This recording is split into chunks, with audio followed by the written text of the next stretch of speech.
ಉಪಾಸ್ಮಹೇ ನೃಸಿಂಹಾಖ್ಯಂ ಬ್ರಹ್ಮವೇದಾಂತಗೋಚರಂ ಭೂಯೋಲ್ಲಾಸಿತ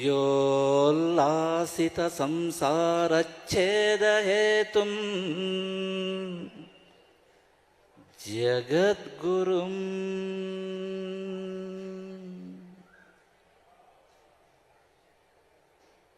ಜೈ ಶ್ರೀ ನರಸಿಂಹ. ಶ್ರೀ ಗುರುಭ್ಯೋ ನಮಃ.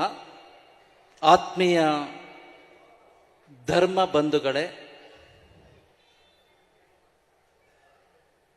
ಇವತ್ತು ಈ ಒಂದು ಅಖಿಲ ಕರ್ನಾಟಕ ಬ್ರಾಹ್ಮಣ ಮಹಾಸಭಾದ ಸುವರ್ಣ ಮಹೋತ್ಸವದ ಮಂಗಳೋತ್ಸವದ ಸುಸಂದರ್ಭದಲ್ಲಿ ನಾವೆಲ್ಲರೂ ಕೂಡ ಇಲ್ಲಿ ಸೇರಿದ್ದೇವೆ.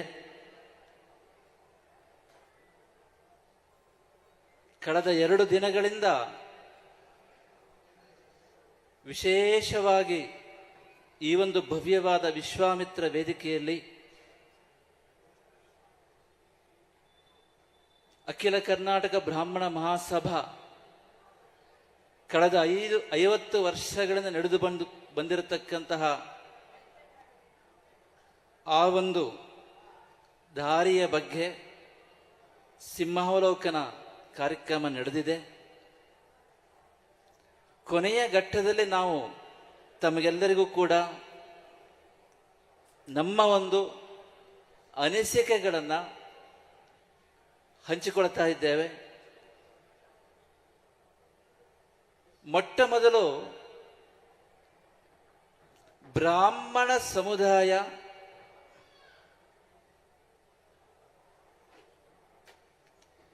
ಈ ಜಗತ್ತಿನಲ್ಲಿ ಮಾಡಬೇಕಾಗಿರತಕ್ಕಂತಹ ಆದ್ಯ ಕರ್ತವ್ಯಗಳು ಏನು, ಆ ಆದ್ಯ ಕರ್ತವ್ಯಗಳನ್ನು ಎಷ್ಟರ ಮಟ್ಟಿಗೆ ಬ್ರಾಹ್ಮಣ ಸಮುದಾಯ ನಿಭಾಯಿಸಿಕೊಂಡು ಹೋಗ್ತಾ ಇದೆ.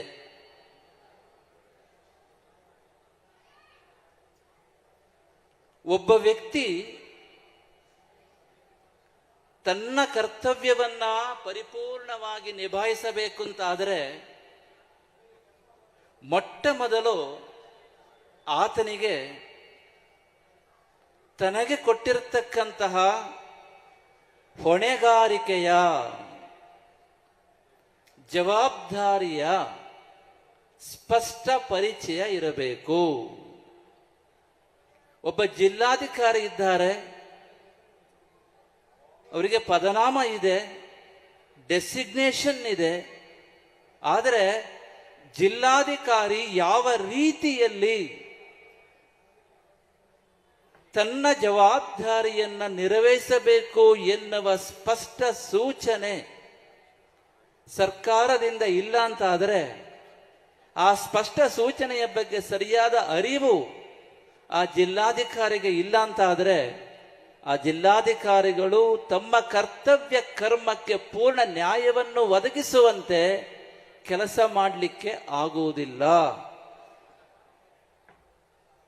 ನಾವು ವಾಸ್ತವಿಕ ನೆಲೆಗಟ್ಟಿನಲ್ಲಿ ಯೋಚನೆ ಮಾಡತಕ್ಕಂತಹ ವಿಭಿನ್ನವಾಗಿ ಚಿಂತನೆ ಮಾಡತಕ್ಕಂತಹ ಸ್ವಾಮಿಗಳು, ಎಲ್ಲರಂತೆ ನಾವಲ್ಲ. ನಮ್ಮ ಚಿಂತನೆ ಯಾವತ್ತೂ ವಾಸ್ತವಿಕ ನೆಲೆಗಟ್ಟಿನ ಚೌಕಟ್ಟಿನ ಒಳಗೇ ಇರುತ್ತದೆ. ಇವತ್ತು ಇಷ್ಟು ಜನ ನೀವಿದ್ದೀರಿ, ಬರೀ ಕೆಂಪು ಸಾಲು ಮಾತ್ರ ಕಾಣಿಸ್ತಾ ಇದೆ ಇಲ್ಲೀಗ. ಕೆಂಪು ಶಾಲು ಅಂದ್ರೆ ಏನು? ಕೇಸರಿ ಶಾಲು. ನೀವೆಲ್ಲ ವಾಲಂಟಿಯರ್ಸ್ ಮಾತ್ರ ಇದ್ದೀರಿ ಅಂತಿಲ್ಲ ಅರ್ಥ. ಹೌದಾ? ಯೋಚನೆ ಮಾಡಿ. ಆದರೂ ನೀವು ಪ್ರತಿನಿಧಿಗಳು, ನೀವು ವಾಹಕರು. ನಮ್ಮ ಸಂಸ್ಕೃತಿಯನ್ನ ಮುಂದಿನ ತಲೆಮಾರಿಗೆ ತೆಗೆದುಕೊಳ್ತಕ್ಕಂಥ ಮಹತ್ತರವಾಗಿರ್ತಕ್ಕಂಥ ಜವಾಬ್ದಾರಿನ ಇಟ್ಟುಕೊಂಡು ನೀವು ಇಲ್ಲಿ ಇವತ್ತು ಉಪಸ್ಥಿತರಿದ್ದೀರಿ. ಆದ್ದರಿಂದ ನಿಮಗೆ ಕೊಡ್ತಕ್ಕಂಥ ಸಂದೇಶ ಇಡೀ ಜಗತ್ತಿಗೆ ತಲುಪ್ತದೆ. ಆದ್ದರಿಂದ ಬ್ರಾಹ್ಮಣ ಸಮುದಾಯದ ಪರಿಸ್ಥಿತಿ ಇವತ್ತು ಹೇಗಿದೆ ಅಂತ ಕೇಳಿದರೆ, ಪದನಾಮ ಇದೆ, you have designation, but you are not aware of the collective responsibility of your designation. ನಿಮಗೆ ಪದನಾಮ ಇದೆ, ಆದರೆ ಆ ಪದನಾಮದ ಸಾಮೂಹಿಕ ಜವಾಬ್ದಾರಿಯ ಬಗ್ಗೆ ಸ್ಪಷ್ಟವಾಗಿರತಕ್ಕಂಥ ಅರಿವು ಇವತ್ತು ಬ್ರಾಹ್ಮಣ ಸಮುದಾಯಕ್ಕೆ ಇಲ್ಲ. ಇದು ಬಹಳ ಬಹಳ ಮುಖ್ಯವಾಗಿ ಯೋಚನೆ ಮಾಡಬೇಕಂತ ವಿಚಾರ ಆಗಿದೆ. ಬ್ರಾಹ್ಮಣ ಸಮುದಾಯದವರು ಕರ್ತವ್ಯ ಕರ್ಮದ ಬಗ್ಗೆ ಯೋಚನೆ ಮಾಡುವಾಗ ವೈಯಕ್ತಿಕ ಕರ್ತವ್ಯ ಕರ್ಮ ಒಂದಿರ್ತದೆ. ವೈಯಕ್ತಿಕ ಕರ್ತವ್ಯ ಕರ್ಮದ ಬಗ್ಗೆ ಚಿಂತನೆ ಮಾಡುವಾಗ ಸಾಂಪ್ರದಾಯಿಕ ಶಿಕ್ಷಣ ವ್ಯವಸ್ಥೆಯಿಂದ ಇವತ್ತು ಬ್ರಾಹ್ಮಣ ಸಮುದಾಯ ದೂರ ಆಗಿದೆ. ಆಧುನಿಕ ಶಿಕ್ಷಣ ವ್ಯವಸ್ಥೆಯನ್ನ ಸಂಪೂರ್ಣ ಮನಸ್ಸಿನಿಂದ ಅದು ಒಪ್ಪಿಕೊಂಡು ಅದರಲ್ಲಿ ಅದ್ಭುತವಾದ ಸಾಧನೆ ಮಾಡ್ತಾ ಇದೆ. ಇದು ವಾಸ್ತವಿಕ ವಿಚಾರ. ಸಾಂಪ್ರದಾಯಿಕ ಶಿಕ್ಷಣ ವ್ಯವಸ್ಥೆ ಅಂದ್ರೆ ಏನು?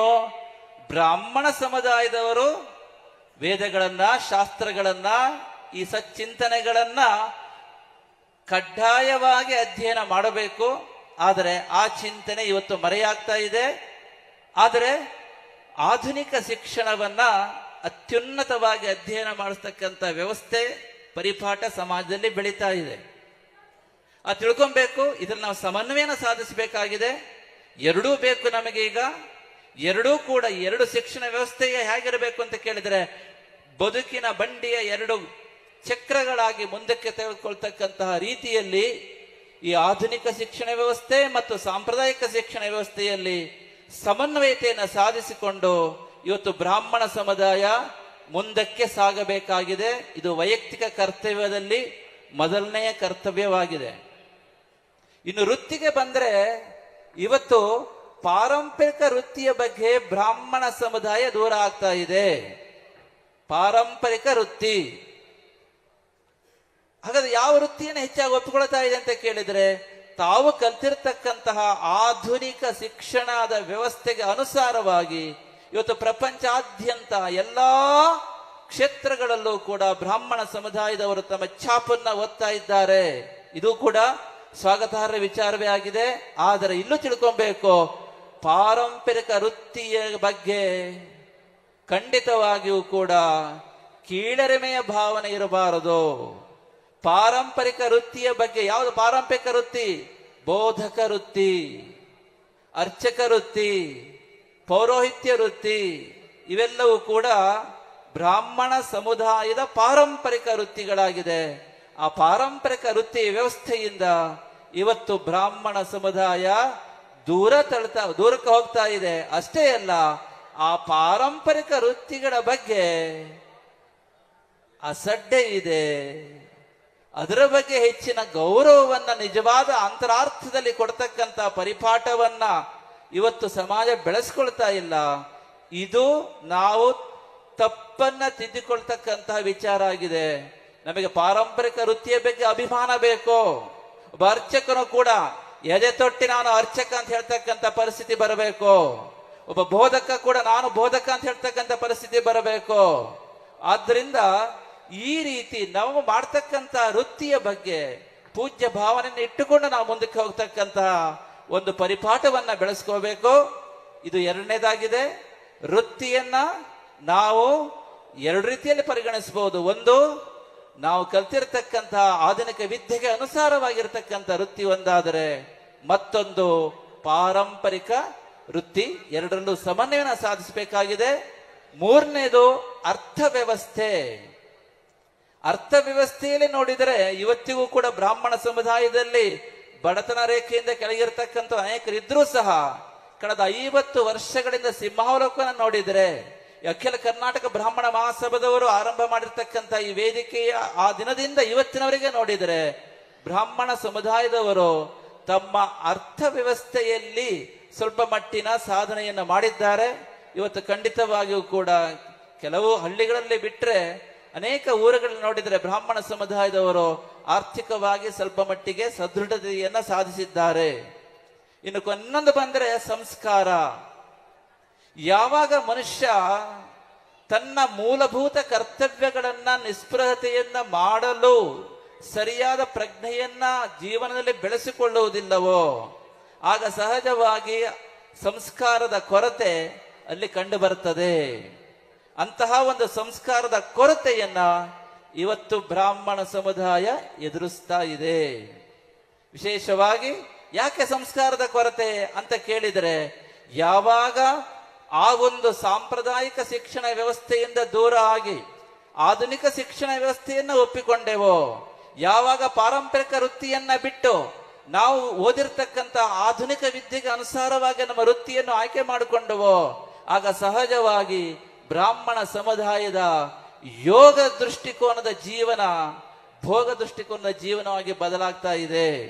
ಆದ್ದರಿಂದ ಹಣವೇ ಪ್ರಧಾನವಾಗಿರತಕ್ಕಂಥ ನಿಟ್ಟಿನಲ್ಲಿ ಬ್ರಾಹ್ಮಣ ಸಮುದಾಯ ಸಾಕ್ತಾ ಇರೋದ್ರಿಂದ ಮೌಲ್ಯಯುತವಾದ ಆ ಒಂದು ಜೀವನದೊಟ್ಟಿಗೆ ರಾಜಿ ಮಾಡಿಕೊಳ್ತಕ್ಕಂತಹ ಪ್ರಸಂಗ ಇವತ್ತು ಅನಿವಾರ್ಯವಾಗಿ ಎದುರಾಗ್ತಾ ಇದೆ.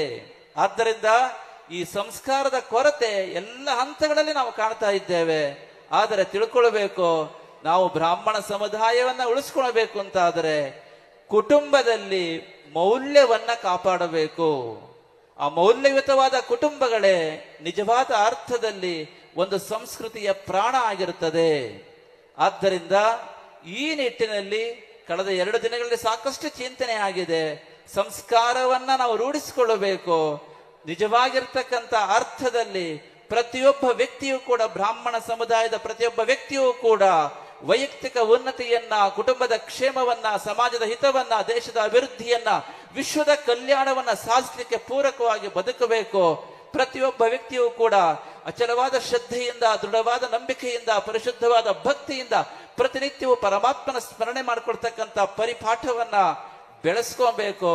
ನಮ್ಮ ಮಕ್ಕಳಿಗೂ ಕೂಡ ಆ ಸಂಸ್ಕಾರವನ್ನ ಕಲಿಸ್ತಕ್ಕಂಥ ನಿಟ್ಟಿನಲ್ಲಿ ವಿಶೇಷವಾದ ಕಾಳಜಿಯನ್ನ ಇವತ್ತು ಬ್ರಾಹ್ಮಣ ಸಮುದಾಯದವರು ಖಂಡಿತವಾಗಿಯೂ ಮಾಡಬೇಕಾಗಿದೆ. ಇದೆಲ್ಲವೂ ವೈಯಕ್ತಿಕವಾಗಿರತಕ್ಕಂತಹ ಜವಾಬ್ದಾರಿಯಾಗಿದೆ. ಈ ವೈಯಕ್ತಿಕ ಜವಾಬ್ದಾರಿಯನ್ನ ಸ್ವಲ್ಪ ಮಟ್ಟಿಗೆ ಬ್ರಾಹ್ಮಣ ಸಮುದಾಯದವರು ನಡೆಸಿಕೊಂಡು ಹೋಗ್ತಾ ಇದ್ದಾರೆ. ಅದು ಇದಕ್ಕಿಂತ ಮುಖ್ಯವಾಗಿ ಬ್ರಾಹ್ಮಣ ಸಮುದಾಯದವರಿಗೆ ಅನಾದಿ ಕಾಲದಿಂದಲೂ ಒಂದು ಸಾಮೂಹಿಕ ಜವಾಬ್ದಾರಿ ಇದೆ. ಆ ಸಾಮೂಹಿಕ ಜವಾಬ್ದಾರಿಯನ್ನ ಸರಿಯಾಗಿ ನಿಭಾಯಿಸ್ತಾ ಇಲ್ಲ ಎನ್ನುವ ಒಂದೇ ಕಾರಣಕ್ಕೆ ಇವತ್ತು ಸನಾತನ ಹಿಂದೂ ಧರ್ಮದಲ್ಲಿರ್ತಕ್ಕಂತಹ ಅಥವಾ ಭಾರತೀಯ ಸಂಸ್ಕೃತಿಯಲ್ಲಿರ್ತಕ್ಕಂತಹ ಎಲ್ಲಾ ದೋಷಗಳಿಗೂ ಕೂಡ ಬ್ರಾಹ್ಮಣ ಸಮುದಾಯವನ್ನೇ ಗುರಿಯಾಗಿಟ್ಟುಕೊಂಡು ದಾಳಿ ಮಾಡ್ತಾ ಇದ್ದಾರೆ. ತಿಳ್ಕೊಳ್ಳಿ, ಎಲ್ಲರೂ ಹೇಳ್ತಾ ಇದ್ದೀರಿ ನೀವು ಸಮಸ್ಯೆಯ ಮೂಲಕ್ಕೆ ಹೋಗಿ ಚಿಂತನೆ ಮಾಡಬೇಕು. ಬ್ರಾಹ್ಮಣ ಸಮುದಾಯ ಅವರು ಬೈತಾರೆ, ಇವರು ಬೈತಾರೆ. ಯಾಕ್ರಿ ಬೈತಾರೆ ಯೋಚನೆ ಮಾಡಿದ್ದೀರಾ? ಮೊದಲು ಯೋಚನೆ ಮಾಡಿ, ಆತ್ಮಾವಲೋಕವನ್ನ ಮಾಡಿಕೊಳ್ಳಿ, ತಿಳ್ಕೊಳ್ಳಿ. 200 ವರ್ಷದ ಹಿಂದಿನವರೆಗೆ ಭಾರತೀಯ ಸಂಸ್ಕೃತಿಯ ಅಥವಾ ಸನಾತನ ಹಿಂದೂ ಧರ್ಮದ ಆಧ್ಯಾತ್ಮಿಕ, ಧಾರ್ಮಿಕ, ಸಾಂಸ್ಕೃತಿಕ ಆ ಒಂದು ಸಂಪತ್ತಿನ ಸಂಘಟನೆ ಮತ್ತು ಸಂರಕ್ಷಣೆಯ ವಿಚಾರದಲ್ಲಿ ಸಮಾಜಕ್ಕೆ ಬ್ರಾಹ್ಮಣ ಸಮುದಾಯದವರು ಮುಖ್ಯ ಮಾರ್ಗದರ್ಶಕರಾಗಿ ಇದ್ದರು.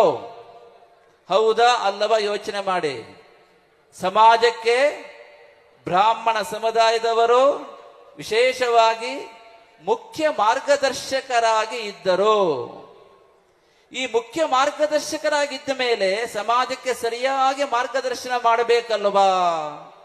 ಇದು ಚಿಂತನೆ ಕೆಲವರಲ್ಲಿ ಇವತ್ತು ಹುಟ್ಟಾಕಿದ್ದಾರೆ. ನೀವು ಸರಿಯಾಗಿ ಮುಖ್ಯ ಮಾರ್ಗದರ್ಶನ ಮಾಡಿಕೊಂಡಿಲ್ಲ, ಪಟ್ಟ ಬಿಡ್ಲಿಕ್ಕೂ ತಯಾರಿಲ್ಲ, ಹಾಗಂತ ನಿಮ್ಮ ಜವಾಬ್ದಾರಿನ ಸರಿಯಾಗಿ ನಿರ್ವಹಿಸುತ್ತಾ ಇಲ್ಲ. ನೀವು ನಿಮ್ಮ ಪರಿಸ್ಥಿತಿ ಹೇಗಿದೆ ಅಂತ ಕೇಳಿದರೆ, ಅಕ್ಕಿ ಮೇಲೆ ಆಸೆ, ನೆಂಟರ ಮೇಲೆ ಪ್ರೀತಿ ಎನ್ನುವ ರೀತಿಯಲ್ಲಿ ಇದೆ ಅಂತ ಹೇಳ್ಕೊಂಡು ಇವತ್ತು ಪ್ರತಿಯೊಂದು ಹಿಂದೂ ಸಮಾಜದ ಸಮುದಾಯದವರು ಎಲ್ಲದಕ್ಕೂ ಬ್ರಾಹ್ಮಣ ಸಮುದಾಯವನ್ನ ದೂಷಣೆ ಮಾಡ್ತಾ ಇದ್ದಾರೆ. ತಿಳ್ಕೊಳ್ಳಿ, ಹಿಂದಿನ ಕಾಲದಲ್ಲಿ ಋಷಿ ಮುನಿಗಳು ಬ್ರಾಹ್ಮಣ ಸಮುದಾಯಕ್ಕೆ ಒಂದು ವಿಶೇಷವಾಗಿರ್ತಕ್ಕಂತಹ ಸಮಾಜಕ್ಕೆ ಮಾರ್ಗದರ್ಶನ ಮಾಡತಕ್ಕಂತಹ ನಮ್ಮ ಸನಾತನ ಹಿಂದೂ ಧರ್ಮದ ಆಧ್ಯಾತ್ಮಿಕ, ಧಾರ್ಮಿಕ, ಸಾಂಸ್ಕೃತಿಕ ವಿಚಾರಗಳಲ್ಲಿ ಮುಖ್ಯ ಮಾರ್ಗದರ್ಶಕರಾಗಿ ಸಮಾಜಕ್ಕೆ ಮಾರ್ಗದರ್ಶನ ಮಾಡತಕ್ಕಂತಹ ಒಂದು ಜವಾಬ್ದಾರಿಯನ್ನ ಕೊಟ್ಟಿದ್ದಾರೆ. 200 ವರ್ಷಗಳ ಹಿಂದಿನವರೆಗೆ ಬ್ರಾಹ್ಮಣ ಸಮುದಾಯದ ಪ್ರತಿಯೊಬ್ಬರೂ ಕೂಡ ಈ ಒಂದು ಮುಖ್ಯ ಮಾರ್ಗದರ್ಶನ ಮಾಡತಕ್ಕಂತ ಕರ್ತವ್ಯವನ್ನ, ಸಾಮೂಹಿಕ ಜವಾಬ್ದಾರಿಯನ್ನ ಅತ್ಯಂತ ಚೆನ್ನಾಗಿ ನಿಭಾಯಿಸ್ತಾ ಇದ್ರು. ಈಗ ಎಲ್ಲ ಉಣಿಸಿಕೊಂಡಿದ್ದೀರಿ. ಈ ಉಣಿಸಿಕೊಳ್ಳುವಿಕೆಯೇ ಎಲ್ಲ ಸಮಸ್ಯೆಗಳಿಗೆ ಮೂಲ ಆಗಿದೆ. ಹಾಗಾದ್ರೆ ತಪ್ಪು ಒಬ್ಬರಲ್ಲೇ ಇದೆಯಾ? ಖಂಡಿತ ಇಲ್ಲ. ತಿಳ್ಕೊಳ್ಳಿ, ಇವತ್ತೇನಾಗ್ತಾ ಇದೆ, ಹಿಂದೂ ಸಮಾಜವನ್ನ ದುರ್ಬಲ ಮಾಡಬೇಕು ಅನ್ನುವ ನಿಟ್ಟಿನಲ್ಲಿ ಯಾರಾದರೂ ಇದ್ರೆ ಮೊಟ್ಟ ಮೊದಲು ಮಾಡ್ತಕ್ಕಂಥದ್ದು ಬ್ರಾಹ್ಮಣ ಸಮುದಾಯವನ್ನ ಗುರಿಯಾಗಿಟ್ಟುಕೊಂಡು ಅವರನ್ನ ದೂಷಣೆ ಮಾಡುವುದು. ಈ ದೇಶವನ್ನ ದುರ್ಬಲ ಮಾಡಬೇಕು ಅಂತ ಯೋಚನೆ ಇದ್ರೆ ಅದಕ್ಕೂ ಕೂಡ ಟಾರ್ಗೆಟ್ ಮಾಡ್ತಕ್ಕಂಥದ್ದು, ಗುರಿಯಾಗಿಟ್ಕೊಳ್ತಕ್ಕಂಥದ್ದು ಬ್ರಾಹ್ಮಣ ಸಮುದಾಯವನ್ನ.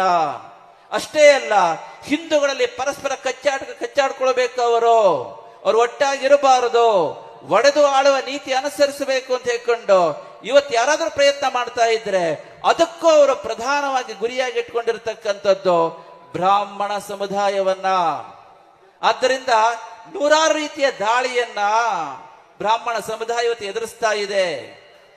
ಯಾವುದು ಇರಬಹುದು, ಸಾಮಾಜಿಕ ಜಾಲತಾಣಗಳ ಮೂಲಕ, ಮಾಧ್ಯಮಗಳ ಮೂಲಕ, ದೃಶ್ಯ ಮಾಧ್ಯಮಗಳ ಮೂಲಕ, ಬಂಡಾಯ ಸಾಹಿತಿಗಳ ಮೂಲಕ, ಹೀಗೆ ನೂರಾರು ವಿದೇಶಿ ಸಂಸ್ಕೃತಿಗೆ ಸೇರಿರ್ತಕ್ಕಂತಹ ಮತೀಯರ ಮೂಲಕ, ಹೀಗೆ ಒಂದಲ್ಲ ಎರಡಲ್ಲ ನೂರಾರು ರೀತಿಯಲ್ಲಿ ಇವತ್ತು ಬ್ರಾಹ್ಮಣ ಸಮುದಾಯ ಅನೇಕ ರೀತಿಯ ನ್ಯೂನತೆಗಳಿಗೆ ಕಾರಣವಾಗಿರ್ತಕ್ಕಂಥ ಎಲ್ಲ ಅಂಶಗಳಿಗೂ ಇವರೇ ಕಾರಣ ಅಂತ ಹೇಳ್ತಾ ಇದೆ.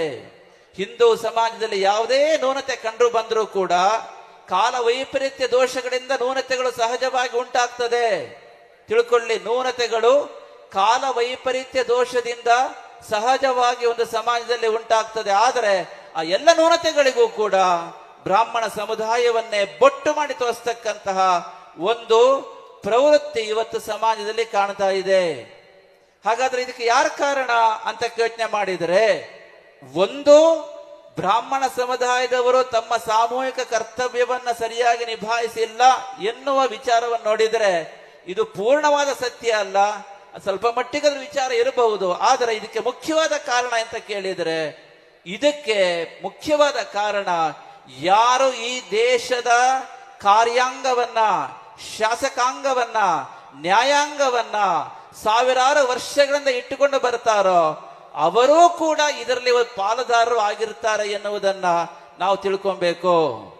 ಯಾಕೆಂತ ಕೇಳಿದ್ರೆ, ಈ ದೇಶ ಈಗ ಬ್ರಾಹ್ಮಣ ಸಮುದಾಯದವರು ಸಮಾಜಕ್ಕೆ ಆಧ್ಯಾತ್ಮಿಕವಾಗಿ, ಧಾರ್ಮಿಕವಾಗಿ ಮಾರ್ಗದರ್ಶನ ಮಾಡತಕ್ಕಂತಹ ಮುಖ್ಯರು ಆಗಿದ್ದರೆ ಹೊರತು ಯಾವುದೇ ಕಾರಣಕ್ಕೂ ಅಧಿಕಾರಿಗಳು ಆಗಿರಲಿಲ್ಲ. ಉದಾಹರಣೆಗೆ ಚೋಳರು, ಯಾರಪ್ಪ ಚೋಳರು? ಈಗ ಸಮಾಜದಲ್ಲಿ ನಾವು ಯಾರು ಹಿಂದುಳಿದ ವರ್ಗದವರು ಅಂತ ಹೇಳ್ತಾ ಇದ್ದೀವೋ ಅವರು ಚೋಳರಿರಬಹುದು. ಗಂಗರು ಯಾರು? ತಮಿಳುನಾಡಿಗೆ ಹೋದರೆ ಚೋಳರಿರಬಹುದು, ಗಂಗರಿರಬಹುದು. ಇಲ್ಲಿ ನಮ್ಮ ವಿಜಯನಗರ ಸಾಮ್ರಾಜ್ಯಕ್ಕೆ ಬಂದ್ರೆ ವಿಜಯನಗರದ ಚಕ್ರವರ್ತಿಗಳಿರಬಹುದು, ಅಥವಾ ಮುಂದಕ್ಕೆ ನಾವು ಮಹಾರಾಷ್ಟ್ರಕ್ಕೆ ಹೋದ್ರೆ ಮರಾಠರು, ಶಿವಾಜಿ ಮಹಾರಾಜರಿರಬಹುದು, ಆಂಧ್ರ ಪ್ರದೇಶಕ್ಕೆ ಹೋದ್ರೆ ಕಾಕತೀಯರು ಇರಬಹುದು, ಉತ್ತರ ಭಾರತಕ್ಕೆ ಹೋದ್ರೆ ಮೌರ್ಯರು ಇರಬಹುದು. ಹೀಗೆ ಇವರೆಲ್ಲರೂ ಕೂಡ ಹಿಂದುಳಿದ ವರ್ಗಕ್ಕೆ ಸೇರಿದವರೇ ಆಗಿದ್ದರು. ಆದರೆ ಪ್ರಪಂಚವೇ ಮೆಚ್ಚುವಂತೆ ಅವರು ಚಕ್ರವರ್ತಿಗಳಾಗಿ ಎಲ್ಲರನ್ನೂ ವಿಶ್ವಾಸಕ್ಕೆ ತೆಗೆದುಕೊಂಡು ಈ ಒಂದು ಭಾರತೀಯ ಸಂಸ್ಕೃತಿಯನ್ನ ಕಾಪಾಡುವ ನಿಟ್ಟಿನಲ್ಲಿ ಅದ್ಭುತವಾಗಿರ್ತಕ್ಕಂಥ ಕೊಡುಗೆಯನ್ನ ಸಮಾಜಕ್ಕೆ ಕೊಟ್ಟಿದ್ದಾರೆ. ಉದಾಹರಣೆಗೆ ವಿಜಯನಗರ ಚಕ್ರವರ್ತಿಗಳ ಬಗ್ಗೆ ನಮ್ಮ ದೀಕ್ಷಿತರು ಹೇಳಿದರು. ವಿಜಯನಗರ ಚಕ್ರವರ್ತಿಗಳು ದಕ್ಷಿಣ ಭಾರತದಲ್ಲಿ ವಿಶೇಷವಾಗಿ ಈ ವೈದಿಕ ಪರಂಪರೆ, ಸನಾತನ ಹಿಂದೂ ಧರ್ಮದ ಪರಂಪರೆ ಗಟ್ಟಿಯಾಗಿ ನೆಲೆನಿಲ್ಲುವಂತೆ ಮಾಡಿರ್ತಕ್ಕಂತಹ ಅದ್ಭುತವಾಗಿರತಕ್ಕಂತಹ ಆ ಒಂದು ರಾಜಾಳಿತವನ್ನ ಕೊಟ್ಟಿದ್ದಾರೆ. ನಮ್ಮ ಮಠದಲ್ಲೇ ಆದಿಶಂಕರ ಭಗವತ್ಪಾದರು ಪ್ರತಿಷ್ಠಾಪನೆ ಮಾಡಿರ್ತಕ್ಕಂಥ ನಮ್ಮ ಮಠಕ್ಕೆ 1396ರಲ್ಲಿ 12,000 ಎಕರೆಯನ್ನ ದಾನ ಮಾಡಿ ಸೂರ್ಯ ಚಂದ್ರ ಇರುವರೆಗೆ ಇದನ್ನು ಉಪಯೋಗಿಸಿ ಅಂತ ಶಿಲಾಶಾಸನ ಮಾಡಿಕೊಟ್ಟಿದ್ರು. ಯಾರು? ಹಕ್ಕಬುಕ್ಕರು, ಹರಿಹರ 2ನೇ ಚಕ್ರವರ್ತಿಗಳು. ನೋಡಿ, ಯೋಚನೆ ಮಾಡಿ. ಇದು ಅಂದ್ರೆ ತಿಳ್ಕೊಳ್ಳಿ, ಆಗಲೂ ಕೂಡ ಬ್ರಾಹ್ಮಣ ಸಮುದಾಯದವರು ಎಲ್ಲರಿಗೂ ಮಾರ್ಗದರ್ಶನ ಮಾಡ್ತಾ ಇದ್ರು. ಆದ್ರೆ ಅಧಿಕಾರ, ಕಾರ್ಯಾಂಗ, ನ್ಯಾಯಾಂಗ, ಶಾಸಕಾಂಗ ಅವರಲ್ಲಿ ಇರಲಿಲ್ಲ. ಆದರೆ ಸಾಮಾಜಿಕ ವ್ಯವಸ್ಥೆಯಲ್ಲಿ ಯಾವುದೇ ಲೋಪಗಳು ಇರಲಿಲ್ಲ. ಎಲ್ಲರೂ, ಎಲ್ಲ ಸಮುದಾಯದವರು ಕೂಡ ಅತಿ ಪ್ರೀತಿ ವಿಶ್ವಾಸಗಳಿಂದ ಒಂದಾಗಿ ಬಾಳ್ತಾ ಇದ್ರು. ಆದ್ದರಿಂದ ಈ ಒಂದು ವ್ಯವಸ್ಥೆ ಹಾಗಾದ್ರೆ ಬಂತು. ಯಾಕೆ ಹಾಗಾದ್ರೆ ಈಗ ಆ ತರ ಆಗ್ತಾ ಇದೆ? ಎಲ್ಲ ದೋಷಗಳಿಗೂ ಕೂಡ ಯಾರು ಕಾರಣರು ಅಂತ ಕೇಳಿದ್ರೆ, ಒಂದು ನಾವು ತಿಳ್ಕೊಬೇಕು, ಒಂದು ಆಗ ಆ ರೀತಿ ವ್ಯವಸ್ಥೆ ಇರಲಿಲ್ಲ ಅಂತ ಹೇಳಬೇಕಾಗತ್ತೆ. ಅದು ಬ್ರಿಟಿಷರ್ ನಂತರ ಈ ರೀತಿಯ ಲೋಪದೋಷಗಳನ್ನ ಹುಡುಕ್ತಕ್ಕಂತ ಆ ಒಂದು ಪರಿಪಾಠ ಬೆಳೆದಿದೆ ಅಂತ ಹೇಳಬೇಕಾಗತ್ತೆ. ಇಲ್ಲ ಅಂತ ಆದ್ರೆ ಅದಕ್ಕೆ ಪುನಃ ನಾವು ರಾಜರನ್ನೇ ದೂಷಣೆ ಮಾಡಬೇಕಾಗತ್ತೆ. ಆದ್ದರಿಂದ ತಿಳ್ಕೊಳ್ಳಿ, ಯಾರಾದ್ರೂ ಕೇಳಿದ್ರೆ ನಿಮ್ಮನ್ನ, ಯಾಕ್ರಿ ಈ ರೀತಿ ಸಮಾಜದಲ್ಲಿ ದೋಷ ಇದೆ, ಹಾಗ ತಿದ್ದಬಹುದಿತ್ತಲ್ರಿ, ಈಗಲೇ ಯೋಚನೆ ಮಾಡಿ. ಒಂದು ಸಮುದಾಯಕ್ಕೆ ಮಾರಕವಾಗಿರ್ತಕ್ಕಂಥ ವಿಚಾರ ಇದ್ರೆ ಕೇಂದ್ರ ಸರ್ಕಾರ ಇರಬಹುದು, ರಾಜ್ಯ ಸರ್ಕಾರ ಇರಬಹುದು, ಕಾರ್ಯಾಂಗ, ನ್ಯಾಯಾಂಗ, ಶಾಸಕಾಂಗ ಅವರಲ್ಲಿ ಇರ್ತದಲ್ವಾ, ಬಲ ಪ್ರಯೋಗವನ್ನು ಮಾಡಿ ಆದರೂ ಕೂಡ ಸಮಾಜಕ್ಕೆ ಘಾತಕವಾಗಿರತಕ್ಕಂಥ ವಿಚಾರಧಾರೆಯನ್ನು ಯಾರೇ ಮುಂದಿಟ್ರು ಕೂಡ ಖಂಡಿಸಿ ಸರಿ ಮಾಡ್ತಾರ ಇಲ್ವಾ? ಮಾಡ್ತಾರೆ, ಮಾಡಬೇಕು. ಅದೇ ರೀತಿಯಲ್ಲಿ 2000 ವರ್ಷಗಳಿಂದ ನೋಡಿದರೆ, ಇತಿಹಾಸದಲ್ಲಿ ನೋಡಿದರೆ, ಎಲ್ಲರೂ ಬೇರೆ ಬೇರೆ ಸಮುದಾಯಕ್ಕೆ ಸೇರಿರ್ತಕ್ಕಂಥ ರಾಜರು ಈ ದೇಶದ ಕಾರ್ಯಾಂಗ, ನ್ಯಾಯಾಂಗ, ಶಾಸಕಾಂಗವನ್ನು ಇಟ್ಕೊಂಡಿದ್ರಿಂದ ಅದು ಅವರ ಜವಾಬ್ದಾರಿ. ಅದಕ್ಕೆ ಬ್ರಾಹ್ಮಣ ಸಮುದಾಯವನ್ನ ಕೇವಲ ದೂಷಣೆ ಮಾಡ್ತಕ್ಕಂಥದ್ದು ಖಂಡಿತವಾಗಿ ತಪ್ಪು. ಇದನ್ನ ತಾವೆಲ್ಲರೂ ಕೂಡ ಖಡಾಖಂಡಿತವಾಗಿ ವಿಚಾರವನ್ನ ಖಂಡಿಸಬೇಕು. ಇನ್ನು ವಿಶೇಷವಾಗಿ ಬ್ರಾಹ್ಮಣ ಸಮುದಾಯದವರು ಸಾಮೂಹಿಕ ಜವಾಬ್ದಾರಿಯನ್ನು ನಿಭಾಯಿಸುವಲ್ಲಿ ಎಡುತ್ತಾ ಇದ್ದಾರೆ ಎನ್ನುವ ವಿಚಾರದಲ್ಲಿ ನಮ್ಮ ಶಾಸ್ತ್ರಕಾರರು ಒಂದು ಮಾತನ್ನ ಹೇಳ್ತಾ ಇದ್ದಾರೆ. ಕೇವಲಂ ಶಾಸ್ತ್ರಮಾಶ್ರಿತ್ಯ ನ ಕರ್ತವ್ಯೋ ವಿನಿರ್ಣಯ ಯುಕ್ತಿಹೀನ ವಿಚಾರೇತೋ ಧರ್ಮಹಾನಿ ಪ್ರಜಾಯತೆ.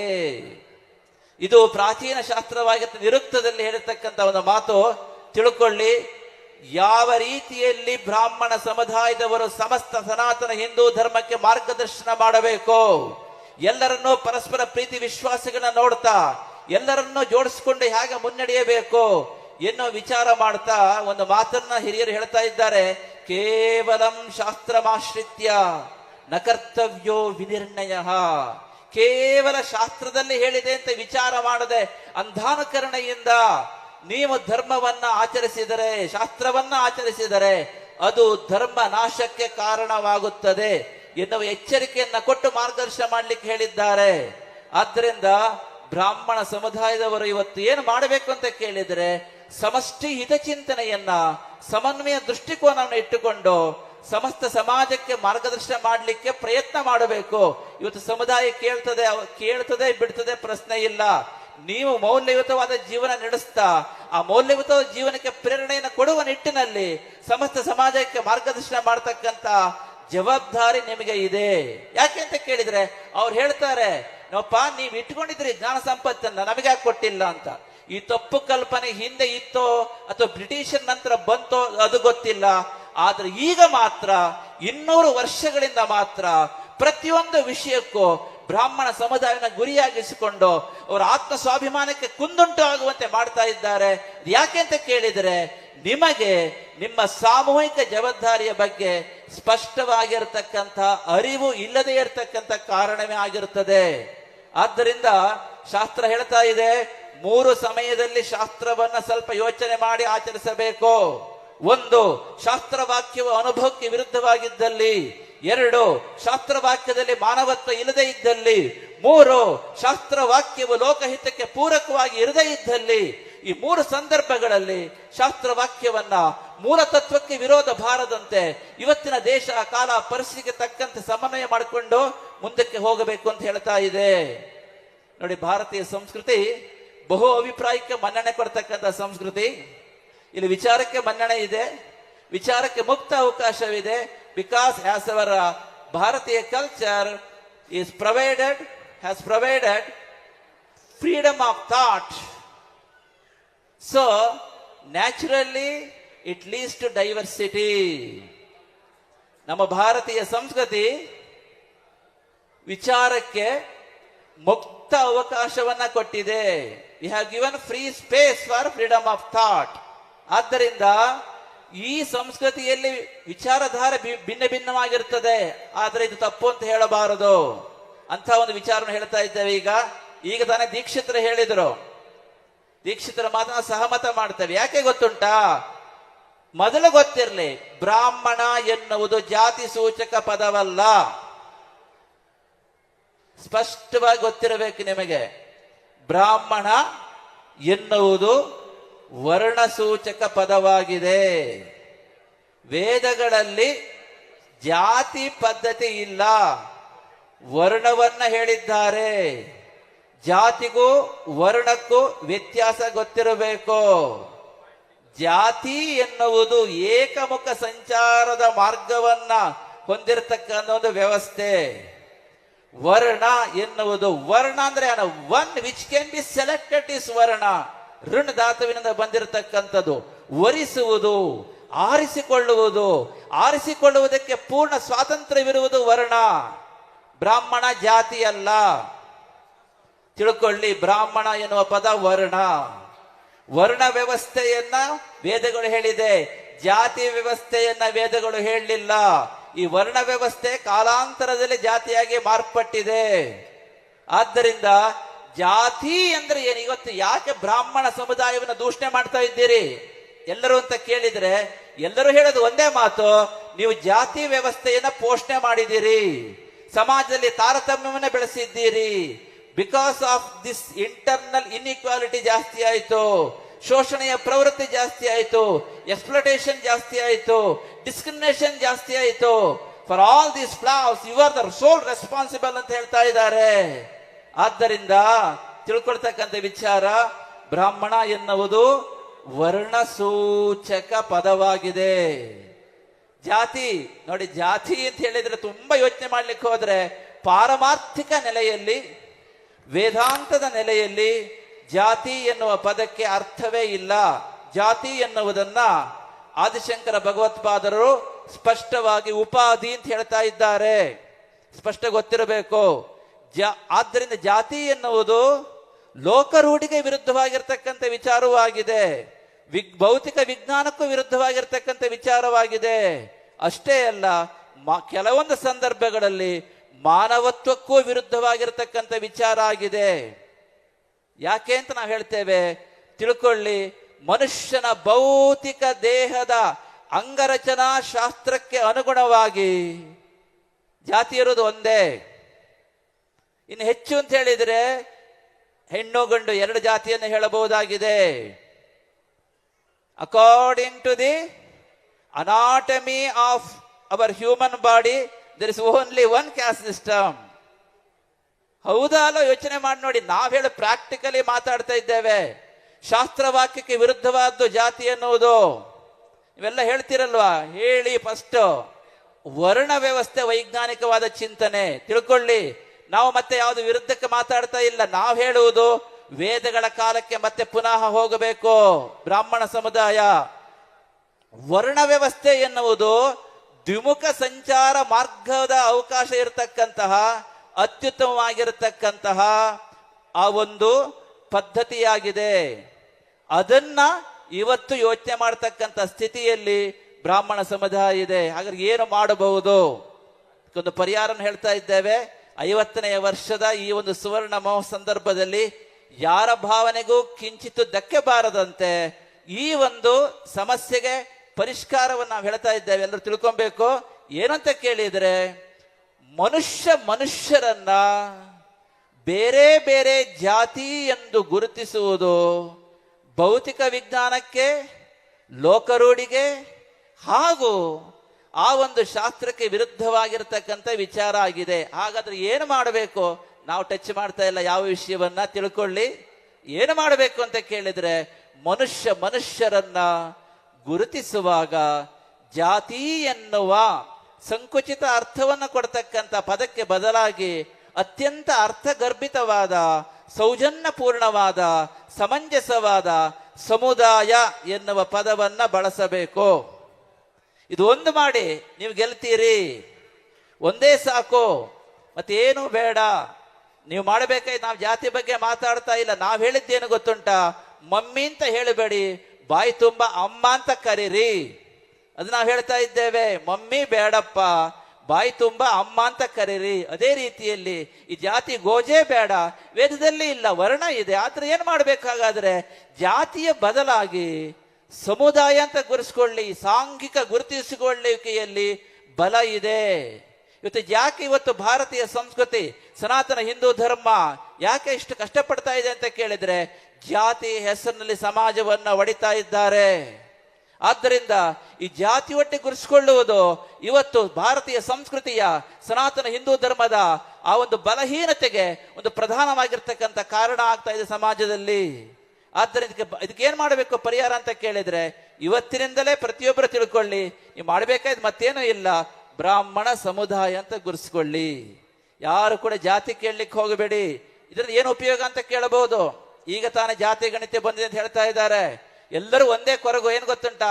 ನಾವು ಜಾಸ್ತಿ ಇದ್ದು ನಮ್ಮನ್ನು ಕಡಿಮೆ ತೋರಿಸಿದ್ದಾರೆ. ಹೌದಾ? ಇವತ್ತಿನ ಎಲ್ಲರೂ ಹೇಳ್ತಾ ಇದ್ದಾರೆ ಇದು ಯಾಕೆ ಹೀಗಾಯ್ತು? ನೀವು ಜಾತಿ ಒಟ್ಟೆ ಗುರುಸ್ಕೊಂಡಿದ್ದೀರಿ. ಅದೇ ನೀವು ಎಲ್ಲರೂ ಬ್ರಾಹ್ಮಣ ಸಮುದಾಯ ಅಂತ ಗುರುಸ್ಕೊಳ್ಳಿ, ಆಗ 10 ಲಕ್ಷ ಜನ ನೀವು ಜಾಸ್ತಿ ಆಗ್ತೀರಿ. ತಿಳ್ಕೊಳ್ಳಿ, ಇದು ವಾಸ್ತವಿಕ ಸತ್ಯ. ನೀವು ಜಾತಿ ಒಟ್ಟೆ ಗುರುಸ್ಕೊಂಡಿದ್ರಿಂದ ನಮ್ಮ ಅಶೋಕ್ ಹಾರ್ನಳ್ಳಿರು ಅದನ್ನ ಹೇಳಿದ್ರು, ನಾವು ತುಂಬಾ ಇದ್ದು ಕಡಿಮೆ ತೋರಿಸಿದ್ದಾರೆ. ಯಾಕೆ ತೋರಿಸಿದ್ರು? ಒಡೆದು ಒಡೆದು ಒಡೆದು ಒಡೆದು ಸೆನ್ಸಸ್ ಅನ್ನ ಮಾಡಿದ್ದಾರೆ. ಹಾಗಾದ್ರೆ ಏನ್ ಮಾಡೋದು ಇದಕ್ಕೆ ಪರಿಹಾರ? ಜಾತಿ ಬೇಡವೇ ಬೇಡ. ಯಾಕೆ? ಬ್ರಾಹ್ಮಣ ಎನ್ನುವುದು ವರ್ಣ ಸೂಚಕ ಪದ. ಅದಕ್ಕೆ ಏನ್ ಮಾಡಬೇಕು? ಸಮುದಾಯ ಅಂತ ಗುರುಸ್ಕೊಳ್ಳಿ. ಈ ಸಾಂಘಿಕ ಶಕ್ತಿಯಾಗಿ ಹೊರಹೊಮ್ಮಿ ಇಡೀ ಪ್ರಪಂಚಕ್ಕೆ ಬೆಳಕನ್ನು ಕೊಡ್ತಕ್ಕಂಥ ಮಾರ್ಗದಲ್ಲಿ ನೀವು ಮುಂದಕ್ಕೆ ಸಾಗಿ. ಆದ್ದರಿಂದ ಸಮುದಾಯ ಅಂತ ಗುರುಸ್ಕೊಂಡ್ರೆ ಬ್ರಾಹ್ಮಣ ಸಮುದಾಯಕ್ಕೆ ಬೆಲೆ ಬರ್ತದೆ ಹೆಚ್ಚು. ಅದು ಆಪ್ಯಾಯಮಾನವಾಗಿರ್ತಕ್ಕಂಥ ಪದ ಆಗಿರುತ್ತದೆ. ಇದು ಒಂದು ಸಮುದಾಯದ ಅಲ್ಲ, ಹಿಂದೂ ಸಮುದಾಯದ, ಹಿಂದೂ ಧರ್ಮದ ಎಲ್ಲರಿಗೂ ಇದೇ ಅನ್ವಯಿಸ್ತದೆ. ಯಾವುದೇ ಆಗಿರಬಹುದು. ಇವತ್ತು ನಮ್ಮ ನಾಡು ನುಡಿ ಸಂಸ್ಕೃತಿಗೆ ಒಕ್ಕಲಿಗ ಸಮುದಾಯ ತುಂಬಾ ಒಂದು ದೊಡ್ಡ ಕೊಡುಗೆ ಕೊಟ್ಟಿದೆ. ಅವರು ಕೂಡ ಇದೇ ಸಮಸ್ಯೆ ಎದುರಿಸ್ತಾ ಇದ್ದಾರೆ. ಇದಕ್ಕೊಂದೇ ಪರಿಹಾರ, ಜಾತಿ ಅಲ್ಲ ಸಮುದಾಯ.